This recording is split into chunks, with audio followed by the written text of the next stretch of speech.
Assalamu alaikum. Today we will talk about Syrian conflict, but before we delve into that, we need to talk about a bit history about Syria. Syria has been one of the most prosperous regions throughout the history during the Eastern Roman Empire. It used to be one of the prosperous regions, besides being a cultural hub. And during the time of the Arabs, it was the capital of the Umayyad dynasty or Umayyad government. And when the Arabs conquered it, Amir Mawiya, who was the fifth caliph of Muslim rulers or Muslim, caliphate. He was the fifth ruler. He remained the governor of that particular region for around 19 years. And when he ascended the throne, he shifted the capital of Islamic Caliphate from Baghdad to Syria or Damascus, and then Damascus emerged as one of the cultural hubs and the center of learning for a long time. Banu Umayyad ruled for 89 years. And it is important to note that within 67 years after the emergence of Islam, Muslim ruled all the way from Pakistan to Spain, although in Spain they had a different government that was Umayyad government. And during that time, most of the inhabitants of this caliphate were Christians. At least vast majority of them were Christian, and they remained Christian for a very long time. And then you had Abbasid government, and even during that time, Syria was one of the important regions in the Abbasid Caliphate. During Ottoman times, it was one of the provinces of the Ottoman Levant and Levant. It means Lebanon and Syria both were one of the provinces of Ottoman empires, and then it was taken over by the French. During the Second World War, Germany captured France within 2 weeks, or rather 6 weeks, in 6 weeks completely. So technically, Syria, in a way, became German territory or German sphere of influence. In order to avoid that, the British captured it, promising Syrians that they would be given freedom.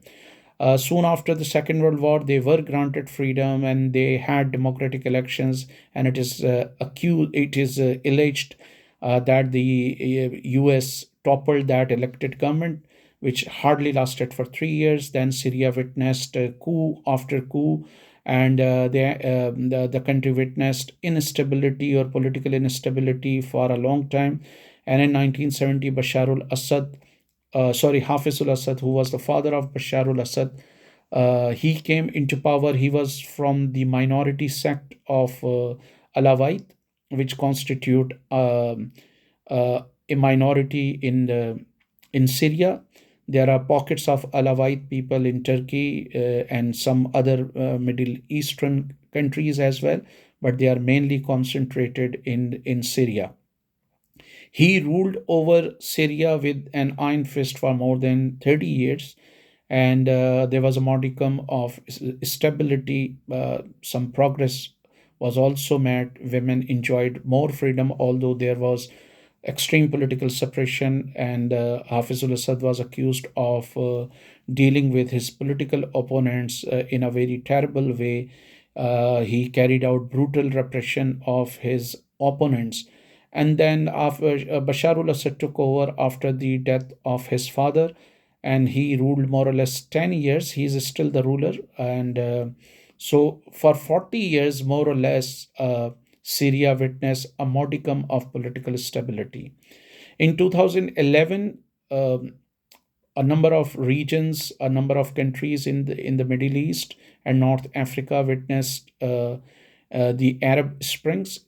It started in Tunisia, where a vegetable seller committed suicide by pouring oil onto his body against injustices and police excesses. that triggered a demonstration, and within 30 days, Zain Ali, who was the ruler of Tunisia, he had to resign. Then Algeria also witnessed Arab Spring, but it was brutally crushed. And in 2019, in 2011, Syria also witnessed Arab Spring, and Bashar al-Assad treated the protesters the way Algerian ruler did, and he carried out a brutal repression against the protesters, going to the extent of punishing and ordering imprisonment of people. Also, killings happened as well. There were allegations against his government that they even did not spare little, young kids who were simply carrying out graffiti or wall chalking, and they were also punished in a very harsh way. So, this brutal treatment meted out to protesters in reality spawned different groups who started picking arms against the government of Bashar al Assad. Jolani, who is the leader of Hayat Tahrir al Sham, he was fighting in Iraq under the leadership of Abu Musab Zarqawi. He was initially from Al Qaeda. And when Syria started witnessing insurgency and armed struggle, he came to Syria, forming Al Nusra Front, which was sort of an affiliate of Al Qaeda. He ran into trouble with the emerging Daesh or Islamic State for Syria and Lebanon, and Islamic State or Daesh in Arabic captured large swaths of territories. They also carried out brutal repression of their opponents, committed worst human rights violations, selling out Yazidi women, enslaving them, burning people alive, beheading a number of people. Many jihadis from across the world started thronging the streets of the caliphates or the so-called Islamic Caliphate, and they came from all over the world, from the UK, from Sweden, and from other parts of the world. They committed worse human rights violation, which appalled many governments in the Middle East and beyond. Then finally, after 2014, Russia intervened, and its military strikes proved to be very effective. Iran, the Shia militia from Iraq, Hezbollah, they also sided with Bashar al Assad, bolstering his position because Daesh or Islamic State was also accused of damaging or planning to bomb the graves or shrines of holy personalities that are very important for Shiite people all over the world. So, Shiite people from all over the world came to fight Daesh in Syria. Zainabiyun brigade, which was joined by some Pakistani, Fatimiyun brigade, which was allegedly joined by some Afghans, and then there was Shia militia from Iraq that also threw its support behind Bashar al-Assad. So a combined effort of Russia, Iran, Hezbollah, Shia militia of Iran, and Shiite all over the world managed to defeat um, opposition group. Many of them were reportedly in Turkey. Later on, they sought shelter there. Some of them also fled here and there. That conflict created one of the biggest refugee crises in the world. Um, a few years ago, there were around 60 million refugees in the world, and 4 million of them were Syrians. There were reports even claiming that altogether more than 8 million Syrians were rendered homeless, many of them internally, and some of them fled the country. So, this is how Bashar al Assad bolstered his position. He seemed to have defeated Daesh and other opposition groups. And with the passage of time, the Arab state started normalizing relations with Bashar al Assad. They started to somehow, to some extent, tolerating him.